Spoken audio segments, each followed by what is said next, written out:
Hey everyone, mayam nungai ko ngasi muk class 7 gi para ama muk ngasi take ji class 7 gi textbook si agi khutta lera nakoi gi para mari suba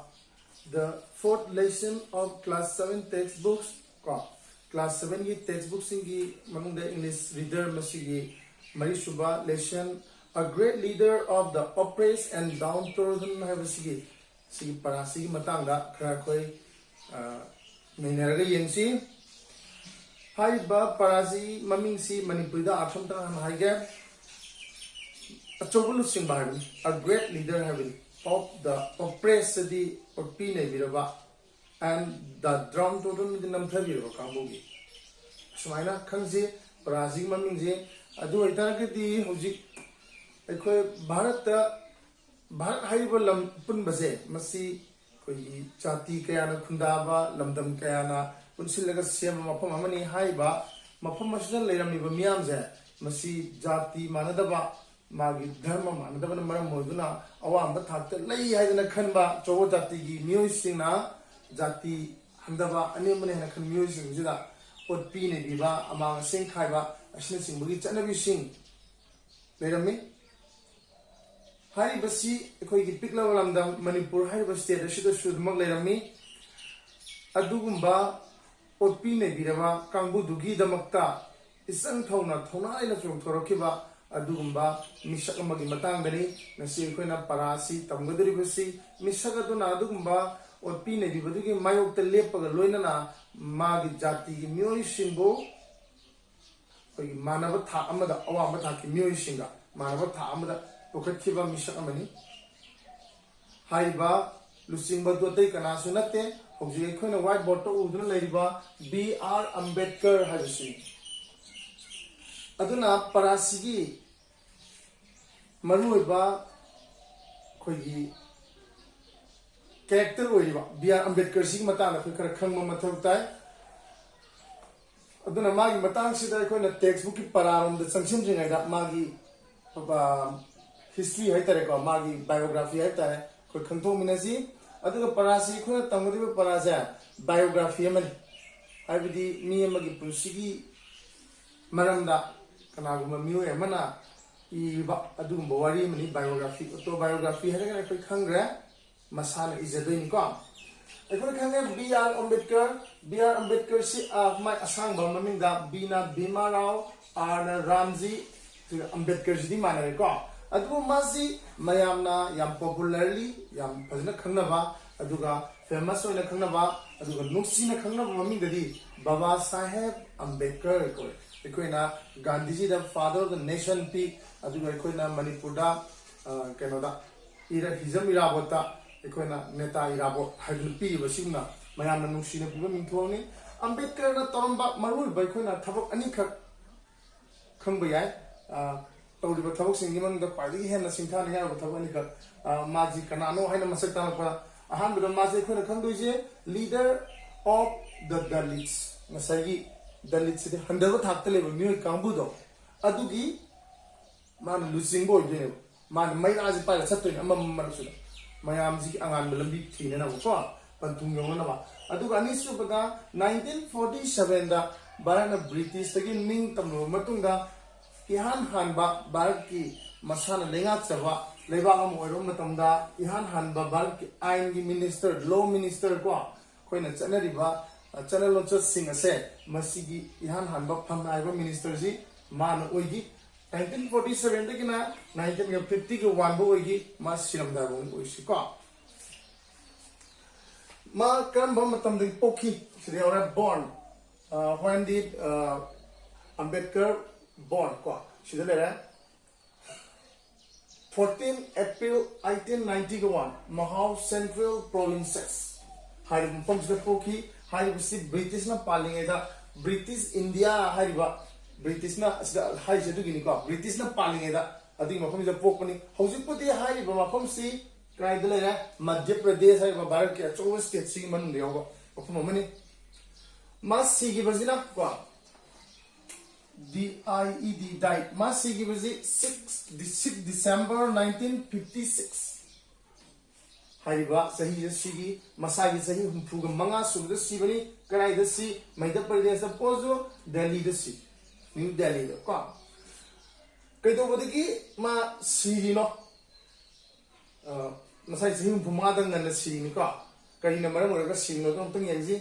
माजी since 1954 he was suffering from serious health problems हचांग गवा नुआई तबा मयामम लाए stroke 1950 गा 4 दगी होला करी करी लेना मरुना including diabetes and weak eyesight mit uttab hai sai ko aduga diabetes se koi akoi gi hujik mayam na nari dana ko diabetes hai lena sida maji kari kari symptom pairam ni mana hingi ngeda mayam du sing masina ko profession my symptom ji jurist sai di ko akoi na koi ain gi maram de na khangma mi hai ta ko an expert of law hai ta law gi maram de khangma mi ni adu economist sel thungi maram da su phajna koi gi senit loan gi maram da khangba sen gi lakpa chakpa lebak si sel thungi chung ju samai sing ga damni ga no gi family da mama ga baba ga planning to idra mai to politician sid maji koi gi rajniti koi si ga lengak loan da ya mini social reformer sinyam phajari je social reformer di samaj ahoba prakpa apu mai kai da saran samaj aram du chung thok pa adu gi thabuk se mak to ram ko man award from gi ko bharat ki khwaidi wangba micham da piba award ni solution ga chamapan marfudra 1990 da kari award na bharat ratna hariba award si phangi aduna ekhoina magi B.R. Ambedkar Bhimarao Ramji Ambedkar gi matang da chawapama khange magi biography ma adu horen parasi paba kanadi parasi de yaw magi family gi maramda adu magi childhood perta thengarpa magi mangonda phaugi ba stigma adagi di mangonda phaugi ba nuaitaba mangonda phaugi ba akiba mangonda thenagi ba khudong cha da sung gi matang da yaw kani ko aduga haibasing du mana kamai to dana madu awaba paljing du lam thoga punsi je mai pakon mi saka ma oiraktana koi gi leba mayam gi lising ba mo rakhi ge je aduga paraji ga no mate khar pabdo horen kano de awkani koi gi man school da mi gi ko school ta mi ngai da mama no mo de sing era pitak pa sing budi ma si kano de po e ko hindu dharma gi manung janba adu anemba thaki jati man habdi leiba miyam jiga hindu dharma gi awang ba thak anemba thak maya ba thak ka lei ai bi gi anemba thak tele mi jingira magi mathak tele mi jingira sokna sanaba ya ba moi ji mang ne thok pa kambu ni adu hai ba miuje hai ba miuje na magi sium ba thenari ba khudong cha da bising sigi nan thoga khogi keno sida lakadori bini mayam ma marna ba thak se pukal ka do bini adu ne magi social reformer na hai ji ko energy paraji ki parga magi mamana ma isin hera pitha ka do ni ha bi ko adu gari de indhabi magi gari tongba de gari mangi ga adu man indaba adu mana keno era kanda ain minister era kanda ko bharat ki achu bolu singa maga yanagi da ba mare yana gi bugi matang galai asmana ot pi nei bi buje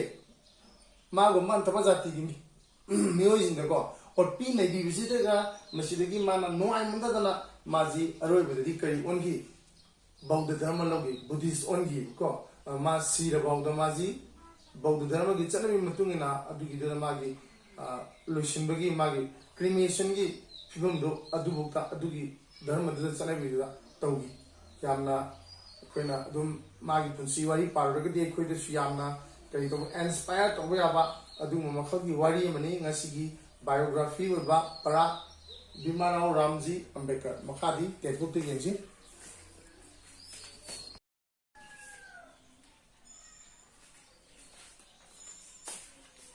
Makhata Vasidi textbook to gemuk neneraga yensi ko ekhoina sigi lesson sigi maru bisi sukhang batai parasi magi school gi पुंसीगी तांकक मतेक अमा मदयुफम ओरगा हौदोरई happy ngai adum hongdorpudi oide akoina ngasai haigram madudi masi biography ni biography se mate khara lokhalaga tambagi wane ko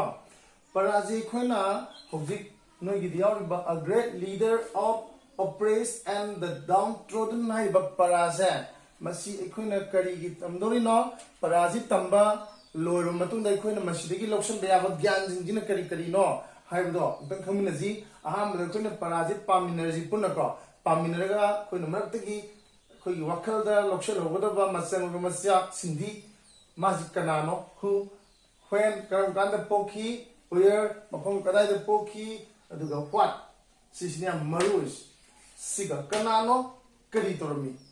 ꯑꯩꯈꯣꯏ ꯃꯤꯑꯣꯏꯕ ꯑꯣꯏꯅ ꯄꯣꯛꯑꯒ ꯑꯩꯈꯣꯏꯒꯤ ꯄꯨꯟꯁꯤꯗ ꯑꯩꯈꯣꯏꯅ ꯀꯔꯤ ꯀꯔꯤ ꯊꯕꯛ ꯊꯧꯔꯝ ꯑꯐꯕꯁꯤꯡ ꯃꯌꯥꯝꯒꯤ ꯌꯥꯏꯐꯅꯕ ꯀꯔꯤ ꯀꯔꯤ ꯇꯧꯔꯝꯒꯦ ꯍꯥꯏꯕꯁꯦ ꯃꯤ ꯈꯨꯗꯤꯡꯃꯛꯇ ꯍꯪꯅꯕ ꯋꯥꯍꯪꯅꯤ ꯃꯤꯁꯤꯅ ꯃꯥꯅ ꯑꯐꯕ ꯊꯕꯛ ꯇꯧꯔꯝꯃꯒꯅ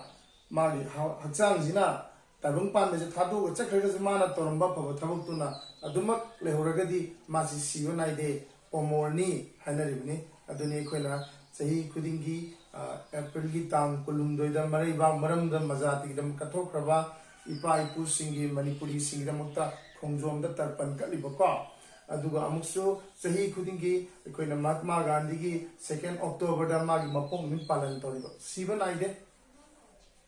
ꯃꯤꯑꯣꯏꯕꯁꯦ ꯑꯗꯨꯅ ꯑꯐꯕ ꯊꯕꯛ ꯈꯔꯗꯤ ꯑꯩꯈꯣꯏꯅ ꯃꯨꯛꯇꯪ ꯂꯥꯛꯄ ꯇꯥꯡꯅ ꯐꯪꯕ ꯃꯄꯣꯛꯁꯤꯗ ꯑꯐꯕ ꯈꯔꯗꯤ ꯇꯧꯔꯝꯕ ꯇꯥꯏ Embrace Buddhism. Masi Hindu Dharma the poe, Aduga Buddhist Bauddha Dharma Logiva. I couldn't move Mama Pagi or Dharma, Magi, Lejaramba, Chanabishi, Nushida Pam the Ba, Kanamte Yaudi. Adu Karina Maramoragano, Magi, Hindu Dharma the Popa, Ma na Bauddha Dharma the Logriza, or in Harizan Kani or Kiniko. ꯑꯗꯨꯒ ꯗꯂꯤꯠꯁ ꯀꯥꯏꯅ ꯇꯝ ꯈꯔ ꯌꯥꯎꯔꯛꯈꯤꯅꯤ ꯑꯗꯨꯒꯤ ꯃꯌꯥꯝꯗꯨ ꯇꯝꯖꯥ ꯆꯥꯅ ꯑꯗꯨꯝ ꯄꯜꯂꯛꯀꯦ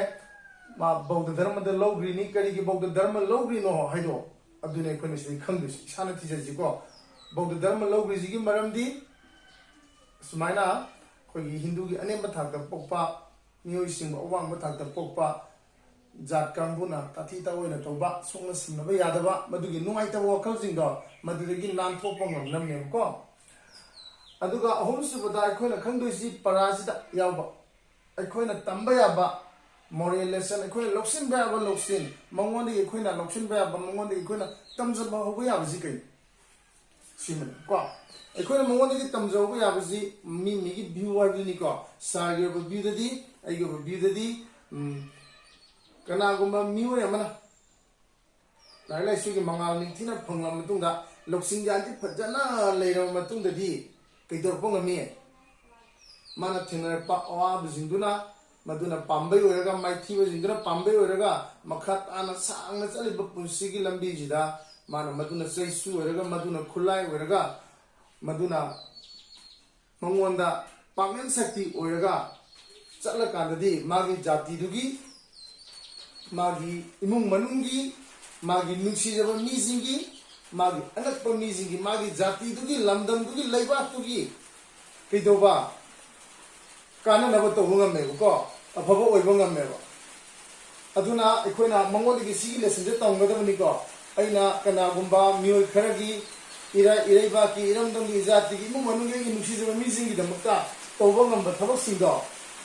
ꯇꯧꯔꯝꯒꯗꯕꯅꯤ ꯀꯩ ꯇꯧꯔꯀꯥꯟꯗ ꯑꯍꯥꯟꯕ ꯏꯁꯥꯁꯦ ꯍꯥꯟꯅ ꯀꯩꯗꯧꯕ ꯇꯥꯏ ꯃꯇꯤꯛ ꯆꯥꯕ ꯇꯥꯏ ꯍꯣꯠꯅꯕ ꯇꯥꯏ ꯑꯐꯕ ꯑꯣꯏꯕ ꯇꯥꯏ ꯀꯣ So let's read together the lesson. The day was very hot. In the classroom, the teacher was vigorously shaking the hand fan, but there was no relief. Nungshadi am saba. Asaba dudigi kopong am nanaba. Khutna kumai je pairaga huru humba. Saba dudi, madi awaba dudi nanpopong am daba. Dum sale. The boys felt very thirsty. Kumang sobuni na class to the lady with the pumps are single. Loin about Saturday in Korang. They went to a well nearby to get water. Nubama Sakara, Anapadaliba, Kohamadagi, Gohamadagi, Isin Chale. Bim could not join them. So I the Hore. Bim the Aware, the Mamma, the Marta. He had to wait, Mahan and Ibetai near the door. School class to get home to Manakta for his only friend, Mag Matanai Marutuna, to bring water for him in a small iron pot leba na sabu chapu du da ising du porak du magi mamana du magi thangna na. This kind boy would then pour the water from above in the open mouth bin. Bin di kathoga le bafam da le maya da mamana du leba ki chapu du pai haidar kadin mar kar ga thakade sokna ba ya sigi paraji ka kitang khenei kwa aina magi pabadadi mamana ba haide magi phambam jiju khogi bora khaw mama poraga leba ta pamai mai matunda na te magi mamana ba khara magumba anemba amangba ni haiba khogi jati kangbu gi myoi khara pulap ka da pami mamana ba jing pami ba palo ma phamba ya de te awang bata ki mi jing pami ba da borai khaw da pami aduga madu su muk thamamba ya de pura chakhideni megunda na da din mangdu aduga ising thakpa jisu mamana ba haide aina pabada in thengna buti ko aina biography magi tabada kano to mai school dugi kerani chokidar mo ko chokidar mana pion duna magi ising je pithak pani hayad man adu bu parajda di ko na ke wena thengnare mamana ba moina thengnare ko kisu kai de akoi ngasai mi do tongan be wani aduga moi gi thoiba event haitare ko event ising thakpagi mong ni manai dana ko aduma ma je sokpa ya de hajum ma khoi khangjil la mama na bijung na yar ga jo mathang gi chena da mu khoi yeng si paragraph ma loira bani hujiki da hujiki paragraph to yaw isi ahan bai sinji mama na bijung pul laga ising thakpa ya da ba chatla ga ising sokpa jo ba ya da ba haidara kan da thakka da samna ba ya da samna di mai sing hai. One day, smile to the magi punshida incident kara thoka tori ko incident si ama anga ong lai tam ngai thenagi among no khudongsa da ba incident amani ani sub incident atopa so la ka tori. One day,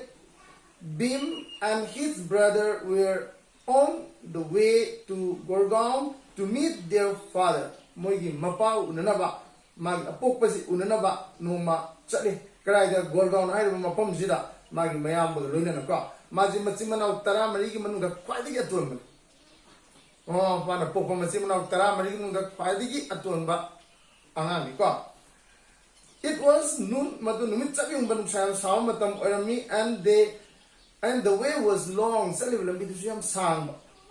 They were tired and they took a cart adun makhona chatru warak tana sangari amada tonge haidana highway. Soon the car driver Mon car tonge adagidi. Soon the car driver came to know that the two boys were untouchables. Mawani se handaba jati gi ko dalit ki jati da pokpa harijan ki jati da pokpa handaba jati gi mini haina khang padi gi kedora. He threw down the luggage mawani gi poche hapa khawdo lemai da dongmong landare and forced them to get off the car. Cholo kumo Tumbero egi gari sidegi.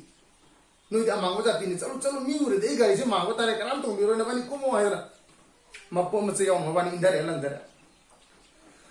Hariba mamangi ising thakpa sokpa chami naba yadaba thakpa gi pot pun mi naba yadaba khuzai ni singba glass na singba aduga ani subana sangari tongba bo yadaba. Asigi thongdo ani khaksini magi punsi da ningsing aga adum lehori jika. This are just two of the many humiliating incidents. Mangwanda mina mibu ikai piba thodok mayam gi manungda mina mibu handana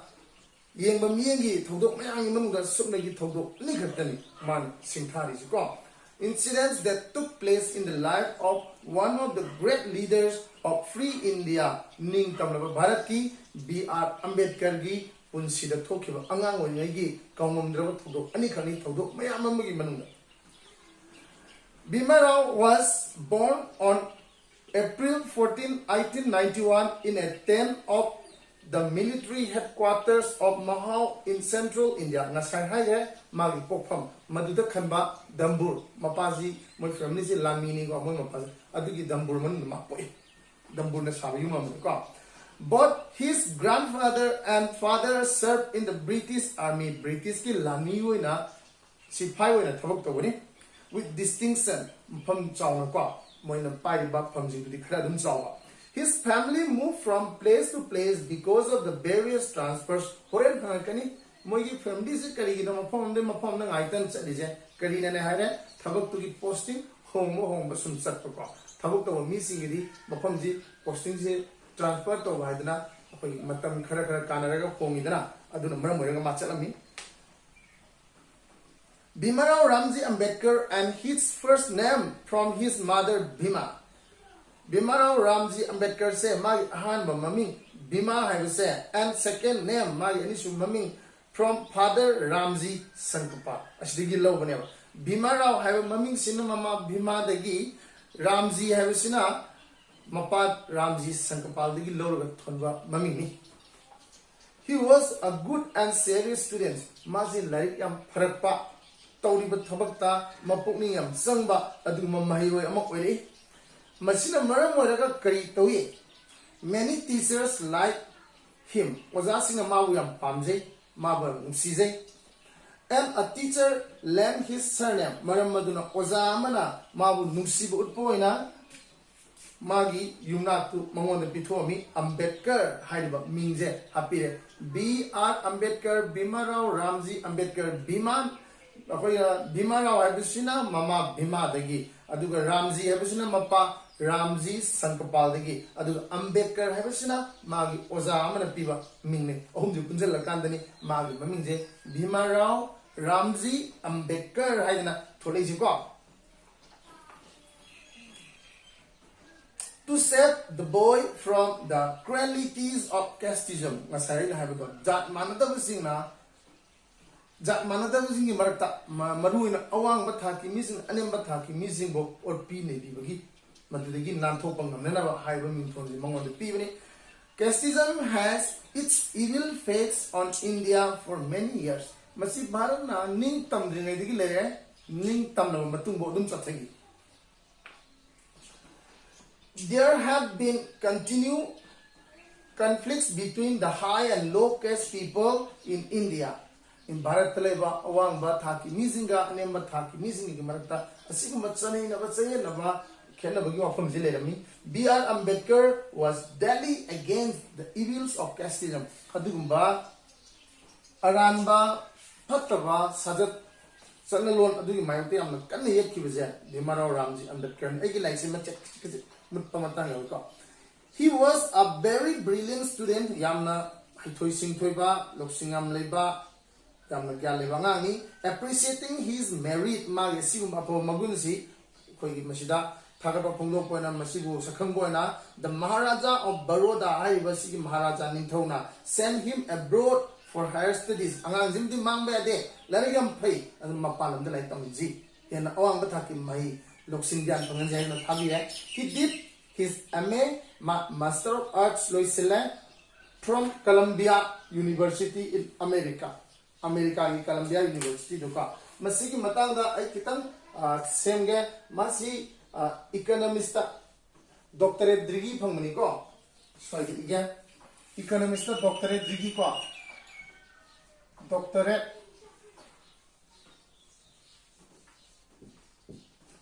degree करी lambda economics high बस subject सिदा Mafam anide phangmani bought from two colleges. Number one is Sidiyaure Kayore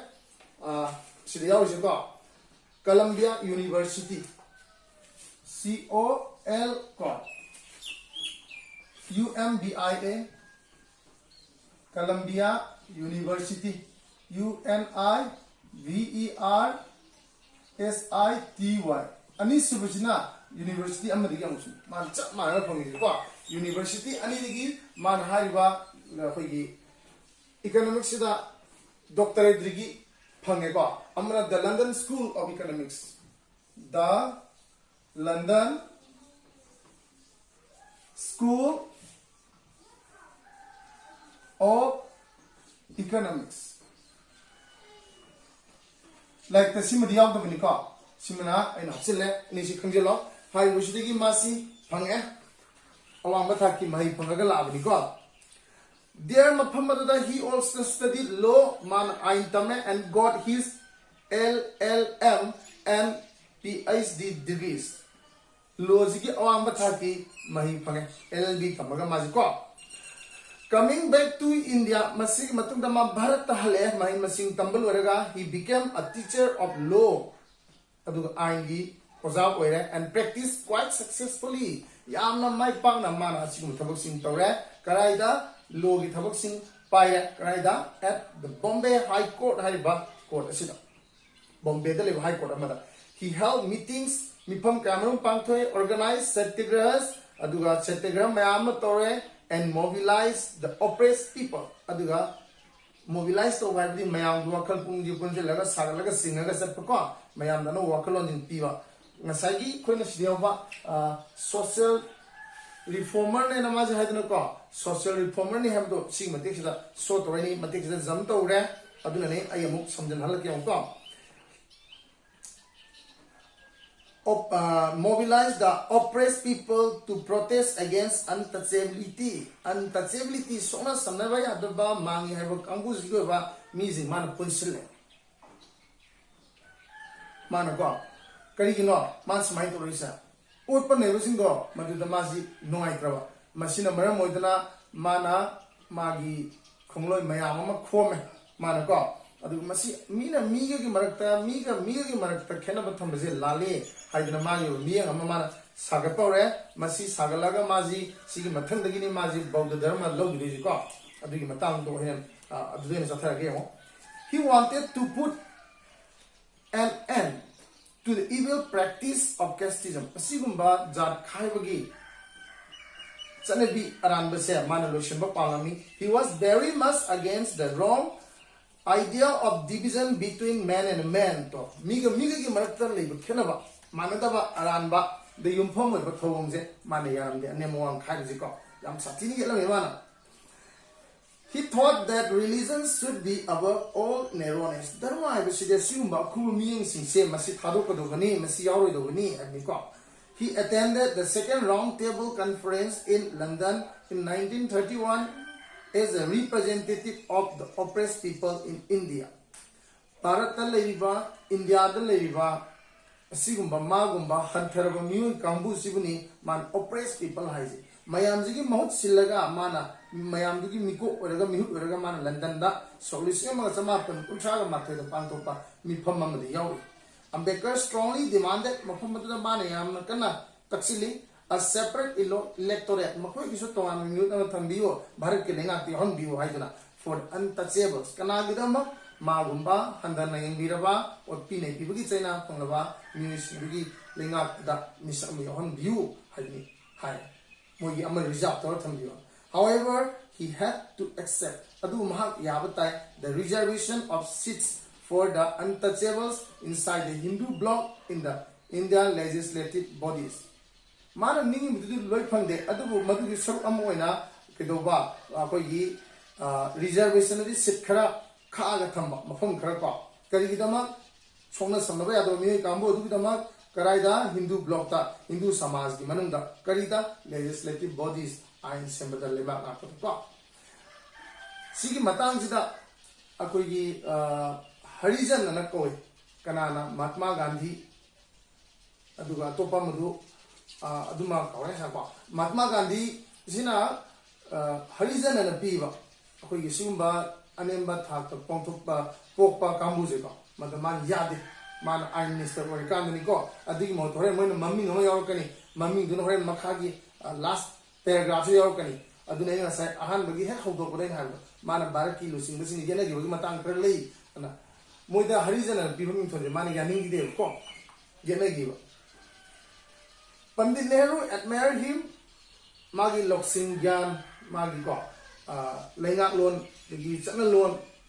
niti niyom jingi khangbo bada Pandit Nehru se sumatla him for his knowledge of law to ain patna khangaga lakpa mi webnina mana ain tamaga lakpa du ubda ma ain gi haising baji ubda maji Pandit Nehru ji mangonda thazar. He was made the first law minister adun ihan hanba ning tamlaba of pre-India Bharat ki India ki law minister ji mana ohendre nasai na date ke konana year ke konana hai ko as a member of the Constituent Assembly he took the leading role in drafting the Constitution of India 19 47 दा निंग तमे दुगा 1950 दो गनी अखोई constitution जे चलन बावजे को 26 जनवरी ओरंगनी as a matter of fact adugum bai khoina chatnari ba kaidoba ngasigi Indian constitution bharat ki lenga lon prithvi ki manung da khwai sangba अखोई की लेंगा लोन जे कॉन्स्टिट्यूशन जे को इंडिया की जिन है असी कनान मरुइना समम बनो कनान इरम बनो कनान मसी की अचोबा मको थोंबा थोदांग लो गाइता दी BR अम्बेडकर लो में को as a matter of fact असेम महाय कांदा he is called मंगोंदा मिंथोल म पिरे करी मिंथोल पी मंगोंदा नसा बाबा साहेब ना नुसिने को मिंथोल म लेरे को अदु नतल मिंथोल म P the father of the India Constitution asigumba Bharat ki lenga lon gi mapa haidna mabu mingthol ma pire si khongjilo. The Hindu leaders were always wary of Ambedkar. Ambedkar ki haisingba si ubra Hindu ki awang ba thak pokpa jati awang ba thak ki mioi sina magi haisingba ju ubra moi mayok ta against the thau ta ko ja kirami pakalami ko. In an effort to liberate the oppressed from the tyranny of casteism, masu lepalite BR Ambedkar sumagi lambi sida makata adum sangsile aya asigumba leiriba akhuba miyek aram chane bija masigi lokthok na magi khongyang du lepale amde aduna sida haije yamna kanna hona bada effort amala liberate the oppressed from oppressed the opine bi da namthabi da kambudo madu maning tamnaba from the tyranny of casteism. Casteism is sigma around the Saza Singstegi, Kedoba, cruel and arbitrary use of authority. Tonga Toba, Yampetaba, Adum Saza Singudigi, Ma Nantonava Magizati, Kanava, Man Honorami. BR Ambedkar and 2 lakh of his followers embraced Buddhism. Nasain Haido. Buddhism Kari Lobrin. Handana Patita Wino Tobudini. Miga Migi Marta Kenava Tambudini ko. Adugida Mutane. Aduna Shida Man Haisi 2 lakhs of his followers embraced Buddhism. I know can be 5 lakhs. In 1956, Buddhism low remote. Ma meeting ja anjam jangjawre ko. Meeting ja amukta kan 1950 da ma Ambedkar ji kai satli Sri Lanka da satli ma ji ko. Sri Lanka da salaga akoi gi Buddha Dharma Singh oiba moi gi akoi gi maduda gyan phangaba Buddha Dharma chapa mi jing madu gi marta meeting yaw ma nga sai mu hai le da ko kai da London da sai gi da pen hai gi da to London da 1931 da amana 1950 da ko adigi chalaga my meeting yaw ko torgadi man chap chaba ware pa mallore adigi matang de nga sai harijan ha ya ning de ha man ko aina harijan ha mi thon tire pari ya ning de mallo de adu ko aduna siguma no ai ta bujing ni pham ka da ma ji dharma ji khongage mapa mapu gi ba chalaram ba pari puri ge dharma ji ma khong to ge na khale aduna mai am du thawai sok pa digi nang na to du chume nang gi matung illage ko je sigum ba no ai ta bujing na thok na ba haiduna mai am chala Today, his followers have rejected the derogatory term Sudra. Handana Koba, Miniko, derogatory di Pasadaba Mingo, Handana, Piva Mingo, Dunibunika, with the guy from Naidaba, Sudra, I would tamdo, Moyadre, do you want them a queen of money and what called the Dalits themselves. Themselves, Dalit Nabuka, with Dalit and Mingo. Formally called Baba Saheb by the people, Miyam Namabu Baba Saheb Hainakoi, and Amasung by the people, this learned man and the liberator. This learned Mashidagi Khandika, man and the liberator of the downtrodden died on December 6, 1956. Mayamna Musina Kolba Baba Saheb, BR Ambedkar, Laila Shuam Hairava. I'm not coming here about looks in my learn it and I know and the liberator, my ambunin to Malam Liva, Sigumba, Namtabi, Sidegi, Haibunupasi, so Lissinamaga, Chamapan, and Hayataru, December Gitan, Lady, as I lay down in Aga Lady of Luka, Minsinga, in the history of mankind, New Singi Puarida, New Singi Wari the God. Great men come and go. ꯂꯨꯆꯤꯡꯕ ꯃꯌꯥꯝ ꯑꯃ ꯂꯥꯏꯔꯤꯛ ꯊꯧꯅꯥ ꯐꯕ ꯑꯗꯨꯒ ꯆꯠꯈꯤ ꯇꯥꯏꯕꯪꯄꯥꯟ ꯊꯥꯗꯣꯛꯇꯅ ꯗ ꯂꯤꯞ ꯃꯈꯣꯏꯅ ꯍꯤꯡꯂꯝꯃꯤ ꯑꯦꯟ ꯗꯥꯏꯠ ꯁꯤꯒꯤ ꯐꯣꯔ ꯗꯤꯌꯔ ꯀꯟꯇ꯭ꯔꯤ ꯃꯔꯩꯕꯥꯛ ꯃꯔꯝꯗꯝꯒꯤꯗꯃꯛ ꯑꯦꯟ ꯗ ꯄꯤꯄꯜ ꯃꯤꯌꯥꯝꯒꯤꯗꯃꯛ ꯂꯨꯆꯤꯡꯕꯁꯤ ꯀꯩ ꯑꯣꯏꯒꯗꯕꯅꯣ ꯂꯨꯆꯤꯡꯕꯁꯤ ꯃꯌꯥꯝꯒꯤ ꯈꯟꯕ ꯉꯝꯒꯗꯧꯅꯤ ꯃꯌꯥꯝꯒꯤꯗꯃꯛ ꯀꯠꯊꯣꯛꯄ ꯉꯝꯒꯗꯧꯕꯅꯤ ꯀꯣ ꯑꯗꯨꯒ ꯃꯌꯥꯝꯒꯤ ꯌꯥꯏꯐꯅꯕ ꯇꯧꯕ ꯉꯝꯒꯗꯧꯕꯅꯤ ꯃꯁꯥꯒꯤ ꯑꯣꯏꯖꯕ ꯊꯥꯗꯣꯛꯀꯗꯧꯕꯅꯤ ꯑꯗꯨꯅꯦ ꯑꯩꯈꯣꯏꯅ ꯁꯤ ꯄꯔꯥꯁꯤꯗꯒꯤ ꯇꯝꯗꯣꯏꯁꯦ ꯑꯩꯈꯣꯏꯅ ꯑꯩꯅ ꯉꯁꯥꯏ ꯍꯥꯏꯕꯗꯣ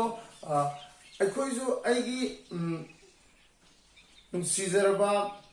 इजाति इरमदम इरैबाक असिगी मीसिंगी अइना नुसिबा मीसिंग अदुगदमक्ता अफब खरा तौगे हाइतारदी अहानबदा अइजे केदोबा ताई मतिक चाबा ओइननबा केदोबा ताई अइ इहैसिंगदा पुनिंग लुपा ताई अदुगा केदोबा ताई अइना मपुंग फाबा मिसक अमा ओइरम मतमददी अइना लौसिंग ग्यानतना थल्लबा मीम ओइरम मतमददी लेबाक Meiyang मतेंग Pangmo ngambani mayang मतेंग तौबो ngambani को हाइबजे अखोइना बिआर अम्बेडकर पराजे खंगदो लाइक लाइसुगी मंगाल फजना